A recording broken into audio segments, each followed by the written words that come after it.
Hi, chess fans. Welcome to this ending movie um, on the Lucena position.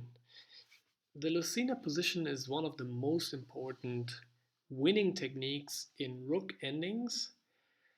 And why is it so common and important? Well, it's because most won Rook endings will end up in this position. Um, and what characterizes this position? This position is characterized first by the fact that the white king, the king of the stronger side, is in front of the pawn. And second, that the defending king is on the long side. So in many endings, this king maybe was at this point here and then had to make a decision, does it walk to this side or to that side? And the Lucena position is characterized by the fact that the king is on the long side. So here is 4 squares distance to the side of the board, and here is only 3 squares, and the king is on the long side. Okay, so if these characteristics are met, we have reached the Lucena position and white wins. Okay, so how does white win? Well, in a nutshell, the pawn wants to advance and become a queen. And to do that, the white king has to move out of the way on any of these squares.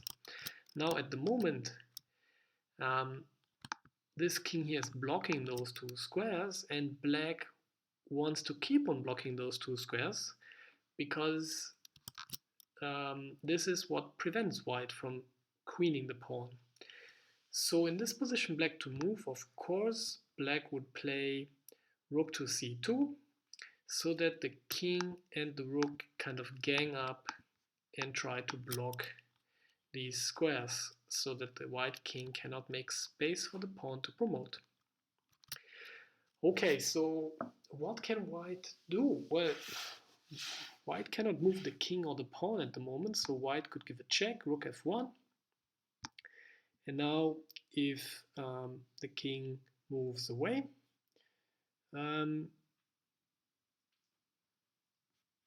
white can try to move the king out, but then the black rook just gives checks, and if the king moves to the side or tries to move away, the rook just gives checks, and if the king moves away too far, the rook can attack the pawn again and prevent the pawn from queening. So what can white do? White could move the rook back to d1 to protect the pawn and to prevent the rook from coming here, but then the king just moves back, and again all these squares are blocked. So what can white do? Well, there are a number of techniques, and the most common one is a technique called the bridge. After rook f1 and the king moves to the side, white plays rook to f4, and the idea is that this rook swings to the side to protect the king from checks from the rook, as we have seen before. So after rook f4, black wants to stay on this line with the rook, so black might play rook c1, and after king e7, now the king moves out. Black tries the defensive maneuver of rook e1 check, and the king moves forward, and again check. The king moves to the side. The king obviously cannot move here because the rook attacks the pawn, so the king moves to the side, check.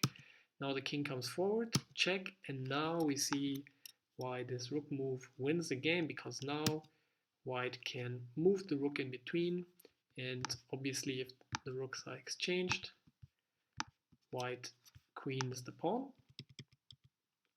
and black doesn't have any other checks. The rook cannot check in the next move, and the king is also too far away from the pawn.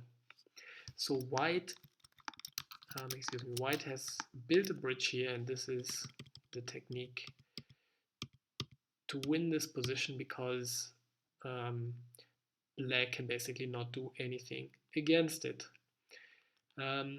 If white plays rook f1,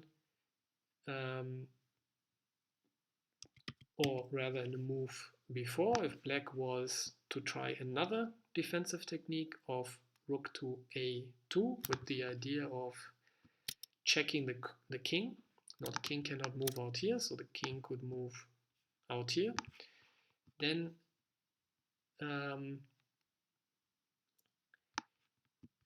this technique would work if white would just move up and down. But white can move close to the rook. Excuse me, white in this position here can move to b7 and attack the rook. And this defensive maneuver does not work for black because the rook is too close.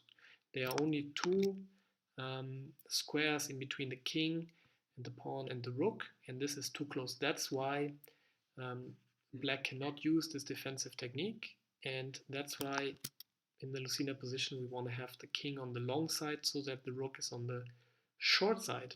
Okay, sorry if this was a bit confusing, but basically I wanted to show you that in this position here, black's only best resource is really to try to block these squares like this.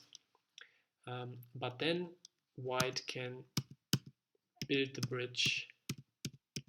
As we have seen, there's nothing that black can do against it. And this maneuver is called the bridge, and this position is called the Lucena position, with the white king in front of the pawn and the black king on the long side, so that this checking maneuver does not work. Okay, I would also like to show you two more methods that white can also use to win. White has a total of 3 methods to win here. Building the bridge with rook f4, or rook f1 and then rook f4 was one technique. And a second technique is after rook c2 to bring the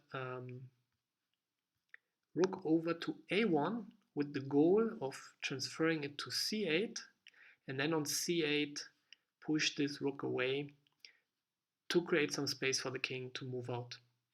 So it makes sense here for the black king to come back to f7, rook a8, rook c1, the rook wants to stay on the c file, and now rook c8,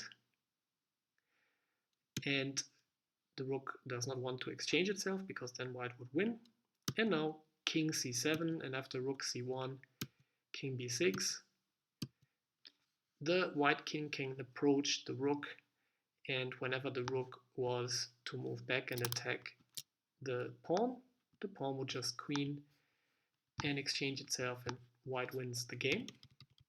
So this technique of bringing the rook over here basically makes it possible for the white king to move forward because the rook now protects the queening square of the pawn. And this technique, because of this king maneuver, this technique does not work if the pawn is on the knight file, because then the king does not have enough space to do this zigzag maneuver. It does work if the pawn is here on the bishop file, but not if it's on the pawn file. Okay, so that's another technique. You basically don't need to know this technique because building the bridge works for all pawns. And maybe, well, there's a third method as well. In here, rather than playing rook f4, white can also play rook f5, which is a little bit of a little bridge because the rook moves one space further. And that basically means that after rook c1, king f7, check, we can already swing the rook in here and that's basically the same position like the bridge, but after rook f5, black has the additional resource of king g6. And now this is like a theoretical thing. If you don't find rook f4, white can also win a queen versus rook ending here, but in practical play, play rook f4 and build the long bridge. But theoretically, this is a third winning method. Okay, maybe one last note. If in this position here, rook f1 check, the king does not move to g7, but the king moves to e6. Well, in this position here, you might think, okay, so what do I do now? The king comes close, and now the rook and the king gang up on the pawn. What should I do? Should I maybe check this king so that hopefully it moves back? No. If after this check here, the king moves to e6, you can be very happy as white, because now the only thing you have to do is to play king e8, because now, I mean, the whole point of this rook moving up here was that the rook can provide a shelter and a bridge against checks from the black rook. And because the black king has moved to e6, now black has done the job for you, because in this position here, after king e8, black would love to move the rook to e2 to give a check to the king, but his own king on e6 is blocking this check, and obviously the rook can also not move here. Okay, so if you give this check, don't worry about king e6. Actually, in this position, black is doing you a favor. Okay, that was the Lucena position, one of the most important rook ending winning techniques. If you imagine a rook ending where you have a lot of pawns and you are a pawn up, and both sides have one rook or even two rooks, in the end, these endings have to simplify at some point. Some pawns get exchanged, both sides are fighting, and what you want to look for is to reach the Lucena position where your pawn has advanced by a lot, your king somehow made it in front of the pawn, and black's king is stuck on the long side of the pawn. Okay, I hope you enjoyed this movie and you will be able to use this position in your practical play. Thanks for watching.